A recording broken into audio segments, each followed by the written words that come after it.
Well, I'd like to introduce Father Ernesto Travieso, who is one of the founders of the ILAC mission. So people back home always want to know why we came down here, and I would have to say that both Dr. John Tessier and I, John Tessier is from St. Louis, I'm from Portland, are here, but we also have Father Dan Henriksen, who's president of Creighton University, down here, and he's down talking to a lot of other Jesuits and other team members around the country from a lot of other Jesuit schools about what the future of this place is. So I'd like to start out with Father Ernesto Travieso. Why you became involved a long time ago as a Jesuit priest when John and I were at Creighton. Well, we started 44 years ago. I think 45th is the anniversary now. And then I was working then at Creighton as a chaplain of the medical school. And we have groups of people coming every summer to work in the boonies here. You know, we have a service given to the campesinos in places that were no doctors, no dentists, nothing in healthcare. And then we started that way in walking through the mountains with all the equipment, and it was an incredible, rewarding experience. The people of the Dominican Republic responded so well because they never became dependent on us. They were just giving ideas, and they wanted to give it in a better quality of life. And that's what we came every year in those days, in the summers, to give a little better quality of life to them. Little by little, we decided to build this center so we can really operate all year round, and that's what we do now. And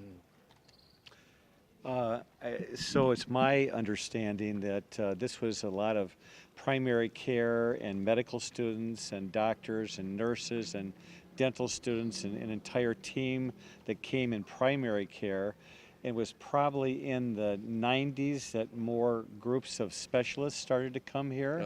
Does that sound right? yeah, and then we started something that was really needed here, the training of health promoters, so that people can really continue what we were doing only in the summers. These health promoters, cooperadores de la salud, are men and women, volunteer from their own communities, and we train them over the years. Every group was trained for a whole year, actually, on the weekends, long weekends only. And again, the response of them were so, because they knew the needs that they have. And then little by little, we built all this, and we have a medical facility, and then we have groups coming from all over the world every year, from Italy, from Spain, from Germany, and especially, of course, from the United States, that they take care of the people in the campus, in the community, in the rural communities, with previous preparation by these cooperadores de la salud. They choose the people that have certain problems and surgeries and even medical attention in general. And then when the doctors come, when the medical personnel come, they do know what they're going to be doing, and everything is very well organized.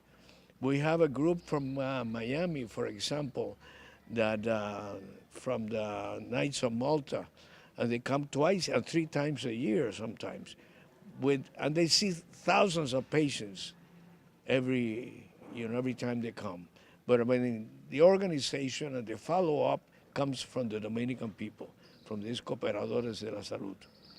I know when Paul and I first came 10 years ago, it was so impressive that these coapadores, they're from these very remote villages, but somewhere along the line, someone got a cell phone, and then they started going through saying, oh, this person's got a problem, an eye problem, so must be a cataract problem or a hernia problem, or they're crippled, or their shoulders dislocating, or the various problems. And the coapadore would know the schedule about when the teams would be coming in, and they'd be the one that route everyone in the right place.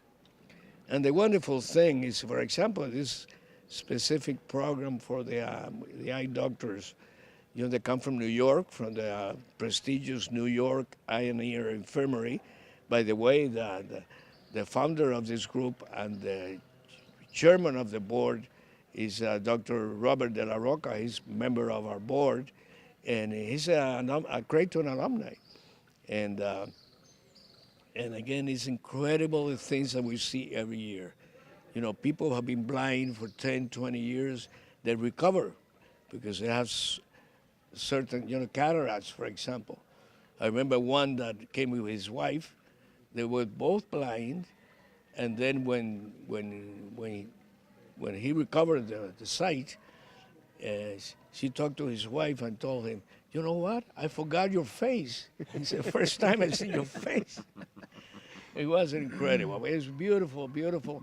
And the Dominican people are so receptive. And in fact, they've been abused in matters of health because they don't have any care at all from the government or any institution here, that they really respond well, and with the kindness and with the joy. I mean, remember the dentist in the campus where you went, the first thing that somebody who extracted a tooth, for example, was to hug the dentist. You don't find that at all. Actually, that was Dr. Raymond Shaddy, our good friend, whose face is on that, whose name is on that edificio building, a good friend. Well, Ernesto, thank you for allowing John and I to become a part of this. We wouldn't have without you. We're blessed to have Father Dan, president of Creighton University, and he's down here, and I think they have a vision, and I wanted Father Dan to share that with us. Thank you.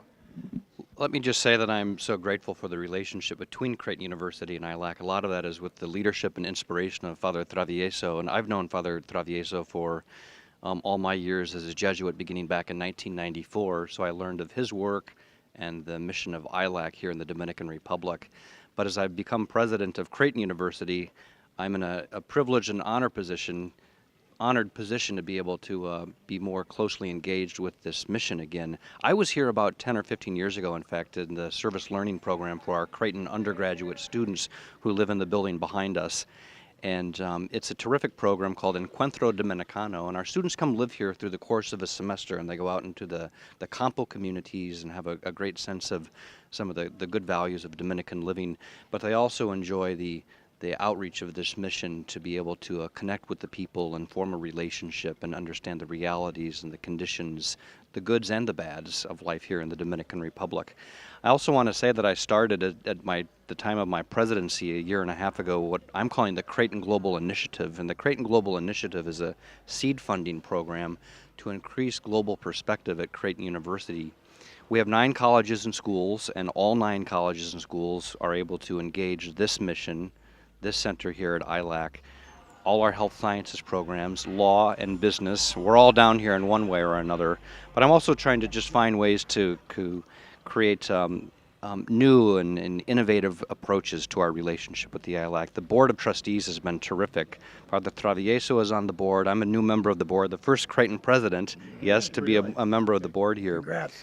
And so I'm just honored to be with this group of inspirational leaders and really enjoy this relationship in the Dominican Republic. Thank you. So, do you see like for a vision where this place is going to be in 5 or 10 years? It would be different. I would say that we'll continue to embrace the great values of this mission, and we'll continue to look also just for ways to expand our presence, to expand the spirituality and the outreach and the care for others. This, if we can continue, if we look to our 50th year, for instance, Father Travieso mentioned we've been here almost 45 years, but if we look to the 50th year with Creighton University's engagement, we can continue to envision better and stronger outreach to the campo communities and to the people of the Dominican Republic, as Father Travieso says, a way to continue to empower others.